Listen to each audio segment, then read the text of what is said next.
एक गांव में 3 चोर रहा करते थे। और मैं आपको बताना चाहता हूं ये एक दिन क्या हुआ, ये 3 चोर जो एक गांव में रहा करते थे, एक दिन इन तीनों चोरों ने एक बहुत बड़ी चोरी करी और बहुत सारा माल इन्होंने लूटा।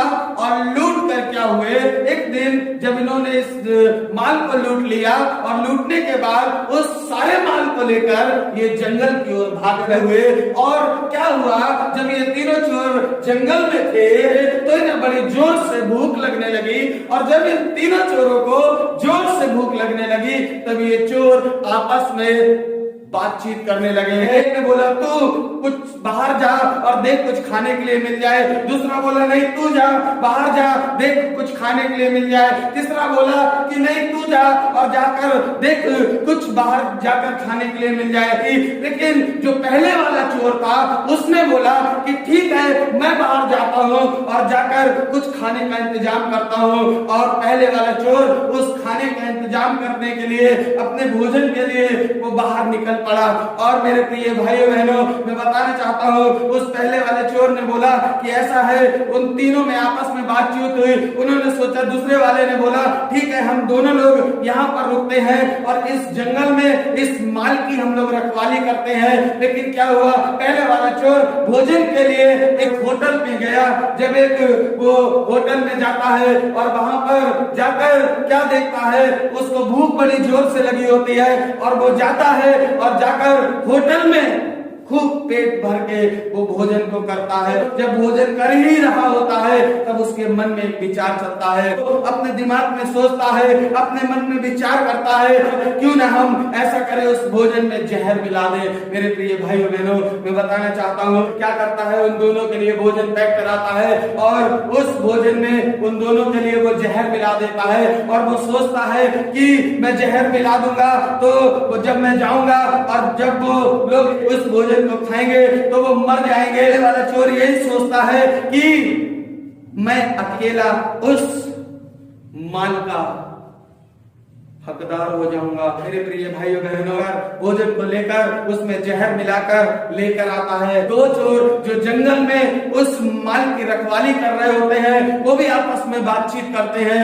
क्यों ना हम लोग ऐसा करें कि जो भोजन लेने के लिए गया है जब वो भोजन लेकर आए तो क्यों ना हम उसको घात कर दें, क्यों ना हम उसको मार डालें, क्योंकि इसको हम आधा आधा बांट लेंगे। और भोजन लेकर जंगल की ओर आता है। जैसे ही वो भोजन लेकर उस जंगल में घुसता है, ये दोनों चोर जो जंगल में बैठे हुए माल की रखवाली कर रहे हैं, ये दोनों चोर जाते हैं, उठते हैं और उठकर वो जो भोजन लेकर चोर आता है उसको घात कर देते हैं, उसकी हत्या कर देते हैं, उसको मार डालते हैं और वो खत्म हो जाता है। और ये दोनों बड़े खुश और आनंदित हो जाते हैं। ये सोचते हैं अब ये जो सारा माल है इसको हम आधा आधा बांट लेंगे। अब वो एक बोलता है कि आधा तेरा हो जाएगा, दूसरा बोलता है सच आधा मेरा हो जाएगा। मेरे प्रिय भाई बहनों, मैं बताना चाहता हूँ फिर क्या होता है, आपस में भोजन को निकालते और खाते हैं। जैसे ही ये लोग भोजन को खाते और खाने के बाद ये दोनों भी मर जाते हैं।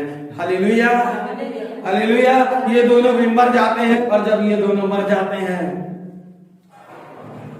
तब माल वहीं का वहीं ऐसे ही पड़ा रहता है, वहां का माल ऐसे ही पड़ा रहता है। मैं बताना चाहता हूं बाइबल में लिखा हुआ है जैसा बोगे वैसा, वचन में लिखा हुआ है जैसा बोगे वैसा। तो ये तीनों के तीनों चोर मर जाते हैं।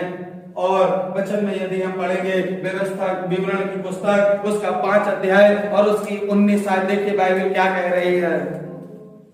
तू चोरी ना करना, बाइबल में लिखा हुआ तू चोरी ना करना, तू हत्या ना करना। वचन में लिखा हुआ है तू हत्या ना करना। परमेश्वर यहोवा ने मूसा को 10 आज्ञा दी, उसमें से ये 2 विशेष आज्ञाएं परमेश्वर यहोवा ने मूसा को दी हैं। परमेश्वर यहोवा ने कहा तू चोरी ना करना और दूसरी आज्ञा दी है तू हत्या ना करना। हत्या न करना। मेरे प्रिय भाइयों बहनों, मैं बताना चाहता हूँ एक मनुष्य का विवाह होता है और वो मनुष्य जो है जब उसका विवाह होता है और वो मनुष्य उसके विवाह के बात उसके मन में, उसके दिमाग में कुछ कुछ बातें चलती हैं। हर एक व्यक्ति का यदि संसारिक रीति से देखेंगे, हर एक मनुष्य का जब उसका विवाह होता है तब उसके विवाह के कुछ समय बाद उसके मन में एक विचार चलते हैं कि अब हमारे घर में जरूर एक संतान होना चाहिए। हर एक व्यक्ति जिसका विवाह होता है वो यही सोचता है कि हमारे घर में संतान होना चाहिए। मैं बताना चाहता हूँ ये जो मनुष्य है इसका भी विवाह हुआ और विवाह होने के बाद इसके अंदर भी कुछ विचार चल रहे थे, इसके मन में कुछ ख्याल चल रहे थे। ये भी सोच रहा था कि ये मनुष्य जो है, ये मनुष्य ऐसा मनुष्य है, ये जो मन में विचार करता है उसको ये ग्रहण भी कर लेता है। मेरे प्रिय भाइयों बहनों, मैं बताना चाहता हूँ ये जो मनुष्य है, ये जो मन में सोचता है, ये जो मन में ठानता है, उसको ये प्राप्त भी करके दिखाता है और ये सोचता है कि अब जो है ईश्वर हमारे घर में भी संतान दे। और ये मालूम क्या सोचता है? ये सोचता है जब मेरे घर में संतान आए, जब मेरे घर में पहली संतान उत्पन्न हो तब बेटा उत्पन्न हो।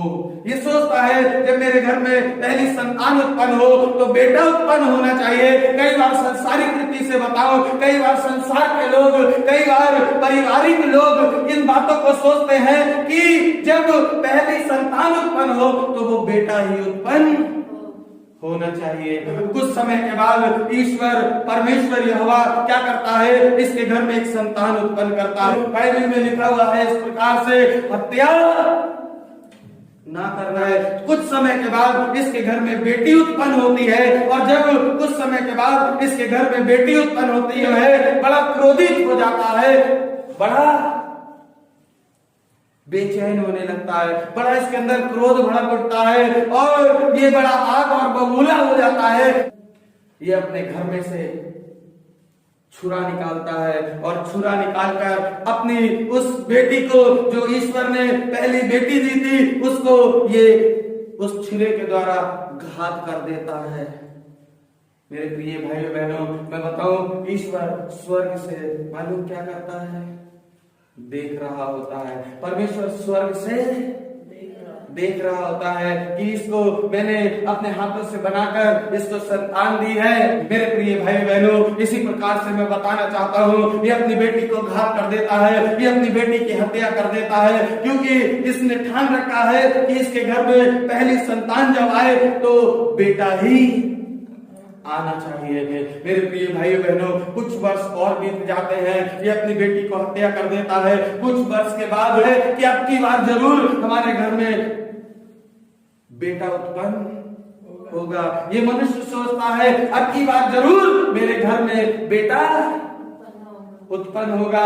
ये सोचता है जरूर अब की बार मेरे घर में बेटा उत्पन्न होगा। ये बहनों, कुछ समय के बाद, कुछ वर्ष के बाद फिर क्या होता है? परमेश्वर ईश्वर प्रभु जो है फिर इसके घर में एक संतान उत्पन्न करता है। मेरे प्रिय भाई बहनों, फिर इसके घर में एक संतान आती है और उसको, उस संतान को भी परमेश्वर प्रभु जो है इसके घर में दूसरी बेटी का जन्म हो जाता है। और जब इसके घर में फिर दूसरी बेटी का जन्म होता है, ये और भड़क जाता है, ये और आग बबूला हो जाता है। फिर ये अपनी तलवार निकालता है और उस तलवार से अपनी दूसरी बेटी की भी हत्या कर डालता है। फिर कुछ वर्षों के बाद फिर ये सोचता है कि नहीं, अब की बार तो जरूर मेरे घर में बेटा आएगा। फिर क्या होता है? फिर इसके घर में बेटी का जन्म होता है और फिर उसके बाद फिर भी ये उस तीसरी बेटी को भी घात कर देता है। इसके बाद फिर कुछ वर्ष बीतने के बाद फिर परमेश्वर, फिर प्रभु जो है 34 बेटी देता है, फिर 5वीं बेटी देता है, फिर 6ठी बेटी देता है। इसी प्रकार से फिर इसके घर में एक कुछ वर्ष बीत जाने के बाद फिर इसके घर में 7वीं बेटी उत्पन्न होती है। मेरे प्रिय भाइयों बहनों, मैं बताना चाहता हूँ आप लोगों को, फिर 7वीं बेटी उत्पन्न होती है। ये भयंकर क्रोध में भर जाता है, भयंकर आग और बबूला हो जाता है और जब ये भयंकर आग बबूला हो जाता है अपनी 7वीं बेटी को भी मालूम है घात कर देता है, उसकी भी हत्या कर देता है। मेरे प्रिय भाइयों बहनों, हमने वचन में बताया, मैं बताना चाहता हूँ आपको, परमेश्वर के वचन में लिखा हुआ है जैसा बोओगे वैसा वचन में लिखा हुआ है, जैसा बोगे वैसा काटोगे। चाहता हूँ इस प्रकार से ये अपनी सातवीं बेटी को भी घात कर देता है, सातवीं बेटी की भी हत्या कर देता है। इसी प्रकार से कुछ वर्ष और बीत जाते हैं, कुछ और वर्ष बीत जाते हैं, और कुछ वर्ष बीतने के बाद इस सातवीं बेटी के बाद इसको 14 वर्ष हो जाते हैं, और 14 वर्ष के बाद फिर से इसके घर में एक संतान उत्पन्न होती है। और जब इसके घर में 14 वर्ष के बाद संतान उत्पन्न होती है, जितने लोग यहाँ पर उपस्थित हैं आप सबको मैं बताना चाहता हूँ, और जो इस वचन को सुन रहे हैं आपको मैं बता देना चाहता हूँ, 14 वर्ष के बाद फिर इसके घर में संतान उत्पन्न होती है। और जब इसके घर में 14 वर्ष के बाद संतान उत्पन्न होती है, तब परमेश्वर प्रभु इसके घर में एक बेटे को जन्म देता है। आनंदित होने लगता है, ये खुश होने लगता है, ये मगन होने लगता है, ये हर्ष और उल्लास से भर जाता है, ये आनंदित होता है। ये मालूम क्या करता है, जब इसके घर में बेटे का जन्म होता है, ये अपने नगर में, ये अपने आस पड़ोस के लोगों में, ये अपने सारे उस नगर में ढिंढोरा पिटवा देता है कि मेरे घर में बेटे का जन्म हुआ है। ये घर घर जाकर मिठाइयों को बंटवा देता है, घर घर जाकर ये मिठाइयों को बंटवा देता है, ये खुशी मनाता है, आनंद मनाता है, और बहुत से लोगों को बुलाता और ये बहुत बड़ा भोज रखता है और खुशी और आनंद मनाता है, क्योंकि इसकी इच्छा थी इसके घर में जो है पहला जो है बेटा ही हो। मालूम है जब 14 वर्ष के बाद जिसके घर में बेटा उत्पन्न होता है, ये बड़ा खुश हो जाता है, बड़ा मगन हो जाता है, बड़ा आनंद से भर जाता है, और ये चारों ओर मिठाइयां बांटता है और बहुत बड़ा भोज रखता है, बहुत से लोगों को बुलाता है, खुशी और आनंद मनाता है। लेकिन मेरे प्रिय भाई बहनों, मैं आपको बता देना चाहता हूँ, मैं आपको समझाना चाहता हूँ, कुछ वर्ष बीत जाने के बाद इसका बेटा जो इसके घर में उत्पन्न होता है, ये बड़ा होने लगता है, ये बढ़ने लगता है, डील डॉल में बढ़ता है। और जब इसका बेटा बड़ा होने लगता है मेरे प्रिय भाई बहनों, ये बेटा बड़ा होते होते एकदम जब जवान हो जाता है, तब ये मनुष्य इसके मन में भी एक विचार उत्पन्न होता है। ये सोचता है अब मेरा बेटा जवान हो गया है, ये सोचता है क्यों ना मैं अब अपने बेटे का विवाह करूं।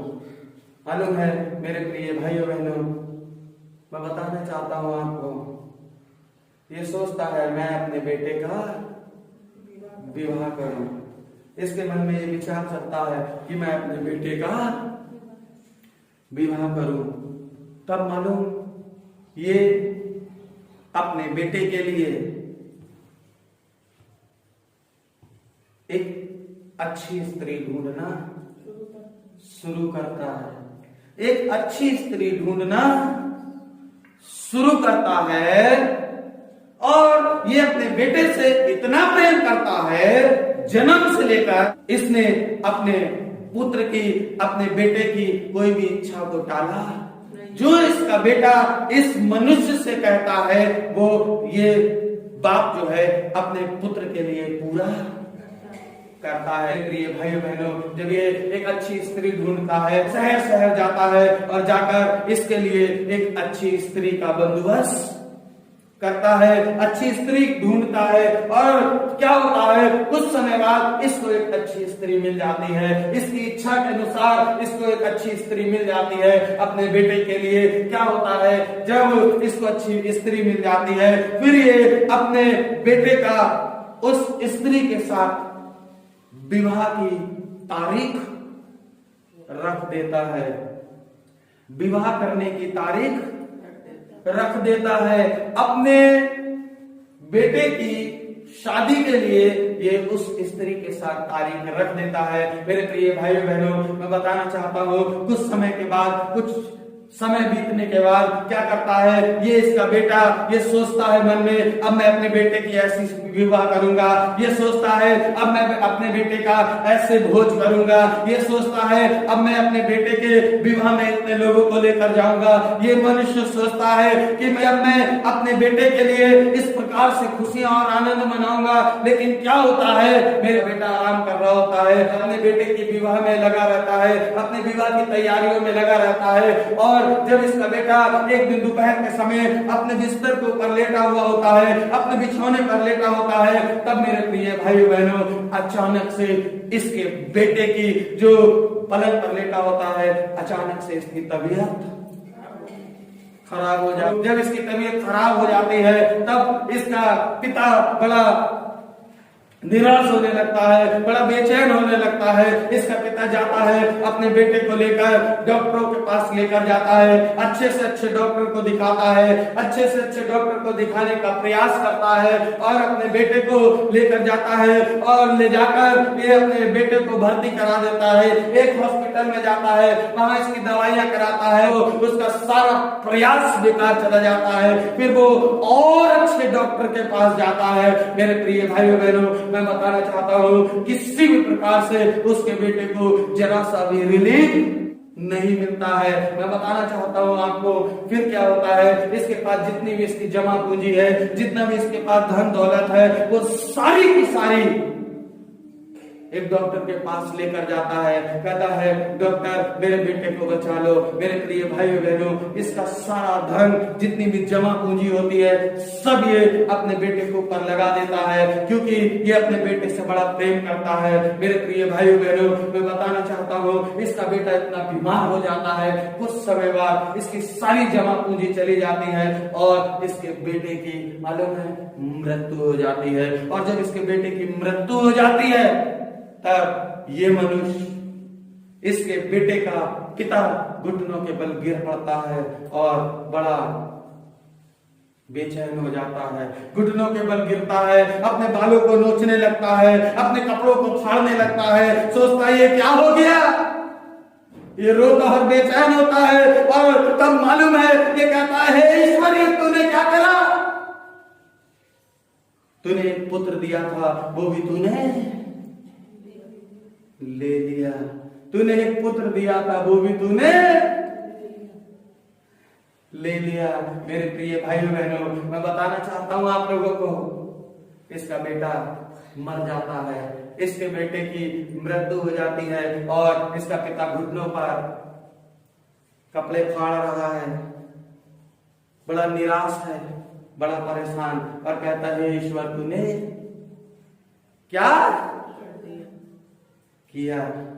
देखिए वचन में क्या लिखा हुआ है, बाइबल क्या बताती है। यदि हम भजन संहिता की पुस्तक 68 अध्याय और उसकी 21वीं आयत पढ़ेंगे, देखिए क्या कह रही है बाइबल, ऊंची आवाज में पढ़िए।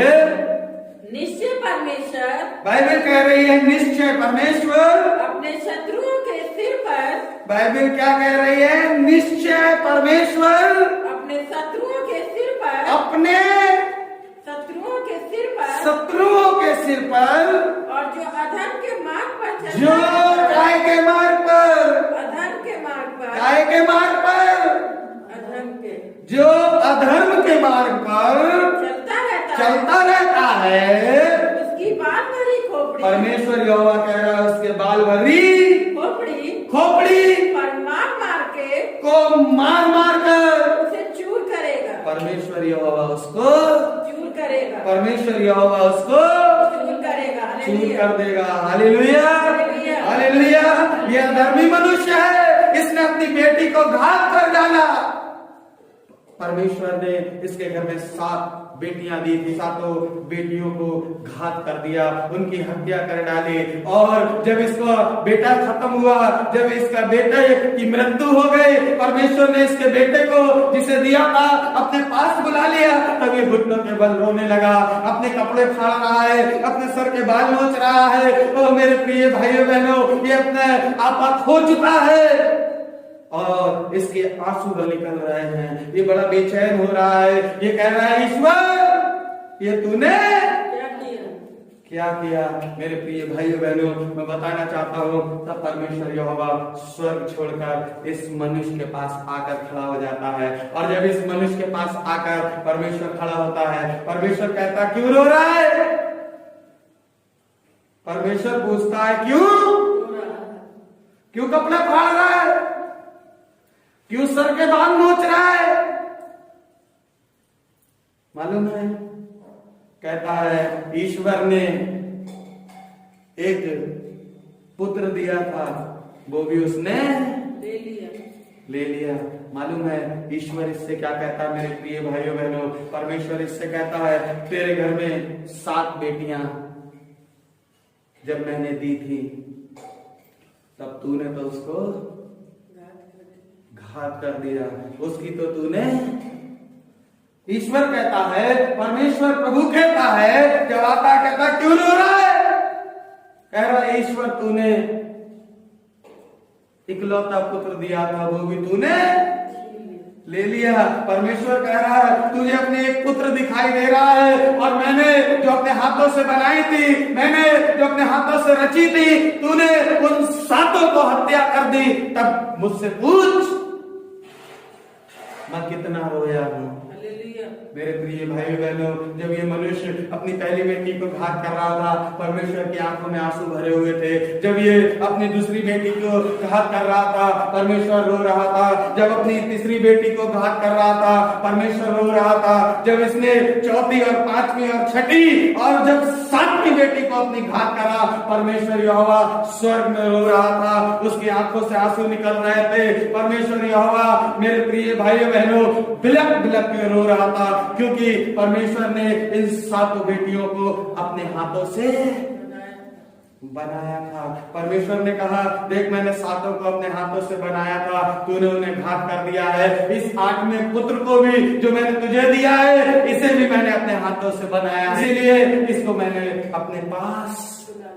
तुझे तो एक में अफसोस हो रहा है, तू तो एक में रो रहा है, तूने तो मेरे 7 हाथों के बनाए हुए बच्चों को अपने हाथों से घात कर दिया है। मेरे प्रिय भाइयों बहनों, यदि हम गलातियों की पुस्तक पढ़ेंगे, गलातियों 6 अध्याय 7 से 9 तक पढ़ेंगे, देखिए बाइबल क्या कह रही है। धोखा ना खाओ, परमेश्वर ठट्टों में नहीं उड़ाया जाता। बाइबल कह रही है धोखा ना खाओ, परमेश्वर ठट्टों में नहीं उड़ाया जाता। क्या कह रही है बाइबल? धोखा ना खाओ, परमेश्वर ठट्टों में नहीं उड़ाया जाता। परमेश्वर ठट्टों में नहीं उड़ाया जाता। मेरे प्रिय भाइयों बहनों, क्योंकि मनुष्य जो कुछ बोता है, क्योंकि मनुष्य जो भी कुछ बोता है वही काटेगा। क्या कह रही है बाइबल? वही काटेगा। काटेगा, क्योंकि जो अपने शरीर के लिए बोता है, बाइबल कह रही है जो अपने शरीर के लिए बोता है, वह शरीर के द्वारा विनाश की कटनी वो काटेगा। शरीर के द्वारा विनाश की कटनी काटेगा। और जो आत्मा के लिए बोता है, और जो आत्मा के लिए बोता है, वह आत्मा के द्वारा, वो आत्मा के द्वारा अनंत जीवन की कटनी काटेगा। अनंत जीवन की कटनी काटेगा। हम भले काम करने में, हम बाइबल कह रही है भले काम करने में साहस न छोड़े, साहस ना छोड़े, क्योंकि यदि हम ढीले ना हो, यदि हम ढीले ना हो। तो ठीक समय पर कटनी काटेंगे। हालेलुया। अरे जोर से बोलिए, हालेलुया। ऊंची आवाज में बोलिए, हालेलुया। फिर से बोलिए, गिरकर बोलिए, हालेलुया, हालेलुया। मेरे प्रिय भाइयों बहनों, परमेश्वर यहोवा कह रहा है जो क्या कह रहा है? जो धोखा न खाओ, कह रहा है धोखा ना खाओ, परमेश्वर ठट्टों में नहीं, परमेश्वर ठट्टों में नहीं उड़ाया जाता। क्योंकि मनुष्य जो कुछ बोता है, क्योंकि मनुष्य जो भी कुछ बोता है वही काटेगा। वही काटेगा। और जो अपने शरीर के लिए जो बोता है, अपने शरीर के लिए बोता है, वह शरीर के द्वारा वो शरीर के द्वारा विनाश की कटनी काटेगा। विनाश की कटनी काटेगा। और जो आत्मा के लिए और बोता जो है, आत्मा के लिए बोता है, वह आत्मा के द्वारा वो आत्मा के द्वारा अनंत जीवन की कटनी अनंत काटेगा। जीवन की कटनी काटेगा। हम भले काम करते हम भले काम करते रहे, साहस न छोड़े, साहस ना छोड़े, कि यदि हम ढीले ना हो, यदि हम ढीले ना हो तो ठीक समय पर कटनी काटेंगे। ठीक समय पर। हालेलुया। बाइबल कह रही है हम कटनी, काटेंगे, बाइबल कह रही है हम कटनी काटेंगे। काटेंगे।